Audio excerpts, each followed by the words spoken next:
सो white play करता है d4 and black pledge night f6, इसे कहते हैं the Indian defence. And then यहाँ पे व्हाइट प्ले करता है c4, then black play g6, then वो प्ले करता है knight and you play bishop g7 and then he plays e4 and you play d6। This is called the king's Indian defence normal variation. And in this video हम बात करने वाले हैं इस setup पे ब्लैक को खेलना कैसे है और व्हाइट यहाँ पे क्या क्या चल सकता है और ब्लैक को उसके खिलाफ रिस्पॉन्ड कैसे करना है, तो हम यही सब देखेंगे। This is the king's Indian defence video number 1।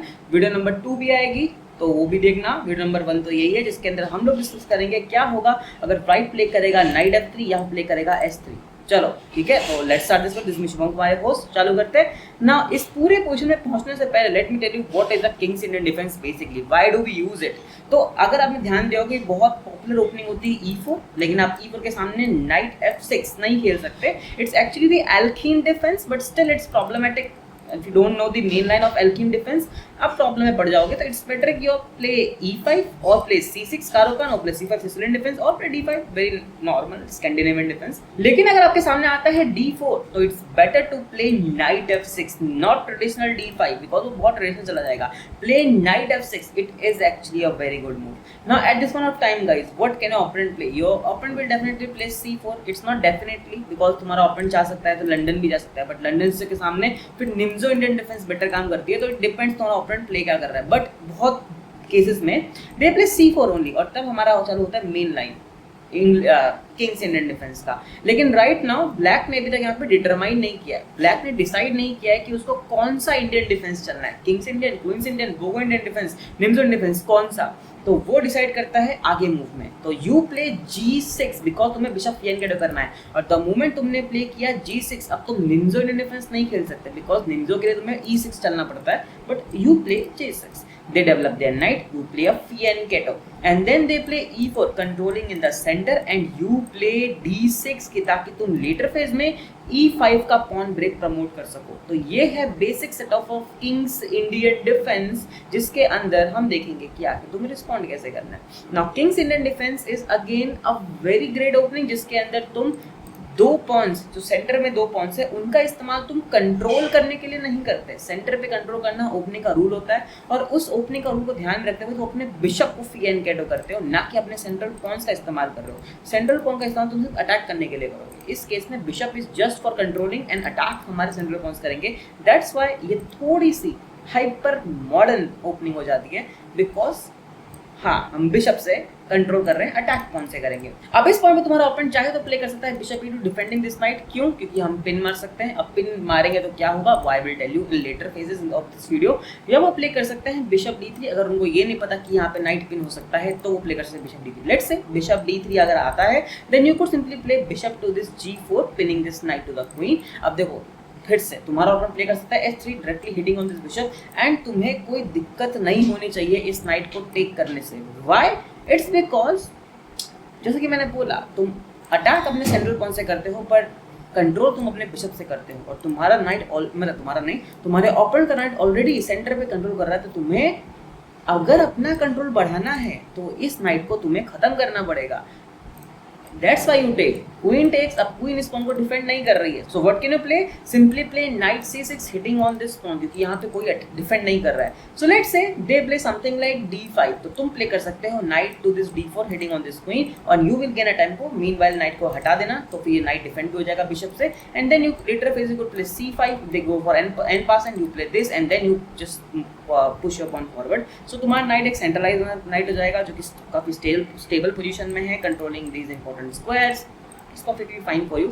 इसलिए they won't play d5। What they can do, bishop e3 seems like a good move और इस पॉइंट पे तुम प्ले कर सकते हो यहाँ पे knight d7 opening up your bishop's diagonal and now यहाँ पर देखते ही देखते अलग अलग दो पीसेस अटैक मार रहे हैं। Now we have knight goes back to this d2 इस पॉइंट को डिफेंड करने के लिए। एंड गाइस इस पॉइंट पे I am gonna tell you something very important. It's called the interference. It's a middle game principle जिसके अंदर कोई भी दो चीज जब आपस में कनेक्ट होती है तो हम उसके बीच में एक इंटरफेरेंस क्रिएट करते हैं कि दो चीज आपस से डिस्कनेक्ट हो जाए। कहने का मतलब क्वीन और bishop they were protected by E2 square, क्योंकि अगर बाई चांस इस बिशप पे हमला है तो क्वीन जाती है E2 पे डिफेंड करने के लिए, लेकिन व्हाइट ने खुद ही प्ले किया नाइट टू दिस E2 इस पॉन को डिफेंड करने के लिए। और ये मैं नहीं कह रहा, it's the most played move by people, knight E2 defending this pawn and basically हम हमला कर रहे हैं, तो लॉजिकल मूव लगता है। बट अब क्वीन E2 पे नहीं जा सकती, तो दैट मींस बिशप इज अनडिफेंडेड, और इस बात का हम फायदा उठाएंगे। तो हम यहाँ पे करते हैं एक फोर्स मूव। फोर्स मूव होता है थ्रेट, कैप्चर एंड चेक्स। अब यहाँ पे हम चेक मार नहीं सकते, कुछ भी कैप्चर कर सकते हैं, but it's not a good move. हम क्या कर सकते हैं, थ्रेट हम देंगे नाइट टू दिस E5 का threat, hitting on this queen और also hitting on the bishop simultaneously as a fork, takes and then we take it back with the knight, hitting on the bishop, hitting on this queen. अब देखो मैंने जैसे बोला queen नहीं आती E2 पे, इसको डिफेंड करने के लिए वो आ ही नहीं सकती, तो क्या होगा, कुछ नहीं, we will win this knight and then उसके बाद जब नाइट टेक करेगा तो बिशप अडेना खुलेगा, then this pawn will be hanging, that's perfectly fine. So let's say queen जाती है, कहाँ जाएगी क्वीन, लेट्स से वो अच्छा F4, ये तो मिस्टेक हो जाएगा, F4 गई क्वीन, तो ये तो और बड़ा मिस्टेक है बिकॉज दैट्स अ फोर्क। ठीक है, तो क्वीन को यहाँ भेज देते हैं and but you still go for this check, king moves away, then you grab this pawn, 7 check, यहाँ जाएगा तो फिर तो ये तो मजे आ जाएगा। तो आई डोंट थिंक कोई इतना खराब खेलेगा, बट यू अंडरस्टैंड ना, you can win this game.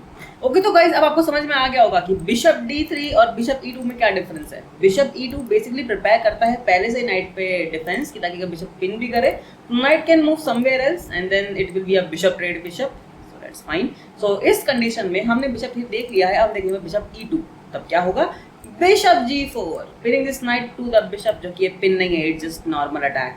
They simply play castle, अब वहाँ पे S3 पर नहीं जाते हैं, हम प्ले करते हैं यहाँ पे night D7 opening up bishop diagonal, ये पॉन काइंड ऑफ हैंगिंग है, अगर हमने टेक कर लिया वो टेक करेगा, फिर हम यहाँ पे टेक नहीं करेंगे बिकॉज हम प्ले करेंगे नाइट C6 एंड देन हम यहाँ पे टेक करेंगे, तो इट्स बेटर फॉर अस। यहाँ पे हम ऑपोनेंट प्ले करता है यहाँ पे S3, और जैसा कि मैंने कहा गाइस आपको, you should not have problem with taking this night, so they will take and then we play knight C6 hitting on this pawn once again। अब इस पॉइंट पे हमारा प्ले करता है बिशप E3, क्या बात है, हम प्ले करते हैं यहाँ पे E5। तो देखो गाइस, अब आपको समझ में आ रहा होगा कि हमने यहाँ पे जो D6 खेला था वो इसी मोमेंट के लिए खेला था, E5 के लिए खेला था, क्योंकि हम यहाँ पे अटैक कर रहे हैं 3 टाइम्स। तो तुम्हारा ओपन क्या प्ले करेगा, D5 hitting on this night, और फिर तुम क्या प्ले करोगे, तुम प्ले कर सकते हो knight D4, just centralising your knight, oh sorry इतना दूर नहीं, but centralising your knight is fine. Bishop takes and you take it with the pawn with hitting on the knight, knight moves away, और engine यहाँ पे suggest करता है queen F6 defending this knight and later phases में pawn to this D3 hitting on this knight and इस pawn पे हमला, but I prefer something different because I think you should only not only but you should majority of the times go for threats, capture and checks, forcing move, just move forward, go and active play, so play D3 hitting on this knight। now ये sign दिख रहा है आपको, ये कहने का मतलब है कि बिशप ने पिन कर दिया रुक को, मतलब पॉन को पिन किया है रुक से, so queen takes and we take this pawn। आपको लगेगा क्या फर्क पड़ता है, rook to this B1, bishop moves back and then rook take this pawn, तुम्हारा क्वीन साइड खराब हो गया अगर तुम ऐसा सोच रहे हो तो। It's not the case because since we have a knight जो कि अभी एक लाइट स्क्वायर में है और हम उसे प्लेस करेंगे डार्क स्क्वायर में, and since this queen and this rook both are on the light square, यहाँ पे बन सकता है 4 का चांस। मैंने क्या बोला, अगर तुम्हें नहीं समझ में आया तो फिर तुम मुझे कमेंट में पूछना, बिकॉज बेसिकली ये नाइट का प्रिंसिपल है, हाउ अ नाइट मूव्स। तुम्हें अगर नाइट का इस्तेमाल करना है ढंग से तो you should know the principle of knights, how a knight moves and how to use the knight perfectly. तो मैं कहने का मतलब ये कि नाइट अभी लाइट स्क्वायर में, he will go to knight C5, it's a dark square. जब भी नाइट डार्क स्क्वायर में होता है तो वो हमेशा लाइट स्क्वायर पे हमला करता है, जैसे ये लाइट स्क्वायर, ये लाइट स्क्वायर, ये लाइट स्क्वायर, ये लाइट स्क्वायर, ये और जब भी कोई 2 इंपॉर्टेंट पीसेस सेम कलर के स्क्वायर पे होते हैं तो हमेशा फोर्क लगने का चांस होता ही है। इसीलिए अगर नाइट के फोर्क से बचना है तो हमेशा अपने पीसेस को अलग अलग स्क्वायर के अलग अलग कलर के स्क्वायर में रखना चाहिए। बट यहाँ पे क्वीन और रुक दोनों सेम कलर के स्क्वायर में हमने मार दिया है 4।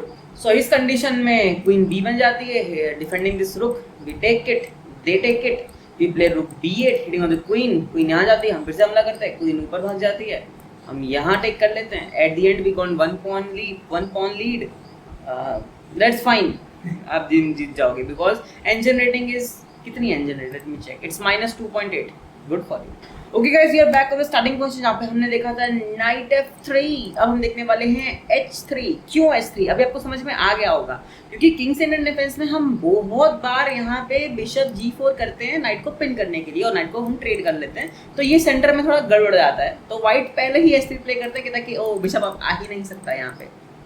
तब क्या करोगे? तब आप नया टेक्निक अपनाओगे, use different tactic. use your knight there and knight there, इधर नहीं there at this a6, फिर यहाँ से तुम यहाँ पे जंप करना अपने नाइट के साथ, वो आई विल टेल यू कैसे होता है। Let's move forward. इस पोजीशन पे you can simply play castle, just going for development. Now they play knight F3 because उनको ऐसा लगता है कि हम यहाँ पे नहीं आएंगे। वो बात भी सही है, लगना भी चाहिए। So we play E5 just hitting on the center. क्यों E5? Because ना ही तो उनका बिशप डेवलप हुआ है, ना ही तो ये बिशप डेवलप हुआ है, तो उन्होंने सेंटर में कोई डेवलपमेंट किया नहीं है। And we could attack the centre, that's fine. They play pawn to D5, centre पे ट्रेड नहीं करते, हम प्ले करते हैं यहाँ पे नाइट H5 की, ताकि हम बिशप का यहाँ पे डियागोनल खोल सके। Now they something play like G3 की, ताकि वो नाइट पे हमला कर सके। हम प्ले करते हैं यहाँ पे नाइट A5 यहाँ पे बिठाने के लिए, जैसे मैंने कहा था कि हम नाइट को बिठाएंगे C5 पे, वो वक्त आ चुका है। बिशप B2 इस नाइट को मतलब एक डिस्कवर अटैक, सॉरी यहाँ तो गलती हो जाएगा, इधर एंड देन इधर एक डिस्कवर अटैक ट्राई करने का कुछ, पॉन टेक्स क्वीन टेक, जिससे कि यहाँ पे फाइल खुल जाएगी किंग की, प्रॉब्लमेटिक। तो हम प्ले करते हैं यहाँ पे F5 hitting on this pawn, और रुक का भी फाइल खोलने के लिए। अब इस पॉइंट पे देखो बहुत कुछ हो सकता है। लेट्स से तुम्हारा ओपोनेंट प्ले करता है like bishop to this G5 hitting on this queen, को लगता है कि ओके नाइट डिफेंड ही कर रहा है ना, दिक्कत नहीं है, but it's problematic because we could simply defend the attack with the bishop. It doesn't matter actually. Bishop इधर जाएगा, hitting on the play this.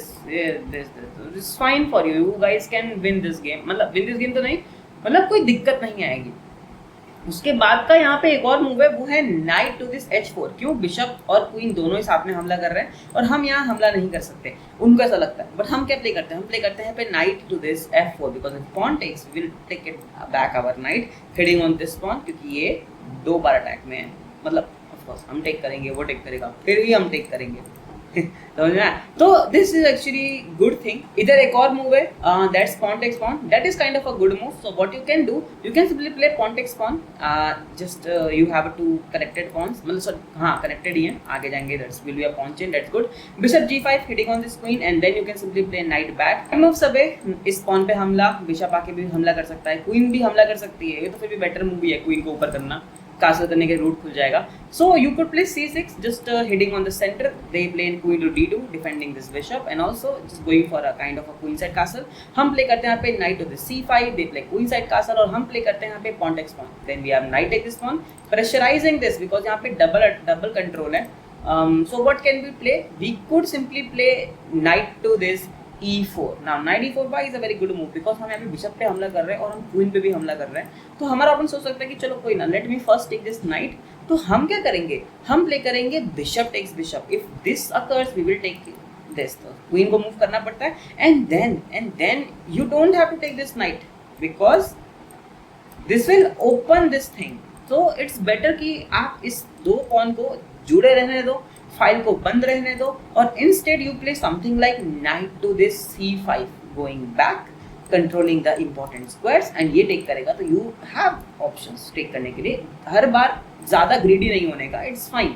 Now they play rook to this G1 कि ताकि यहाँ पे वो कैपिटलाइज कर सके open king के पोजीशन का। You can simply play king H8, that's good. Knight take this bishop, you take it with a queen, and then it's fine. The position is actually normal. What I can say normal, it's basically equal position, no one is winning, no one is losing, everything is equal. You just have to play logically. जब तक जितने moves मैंने आपको बताया basically वो सारे engine suggested move है।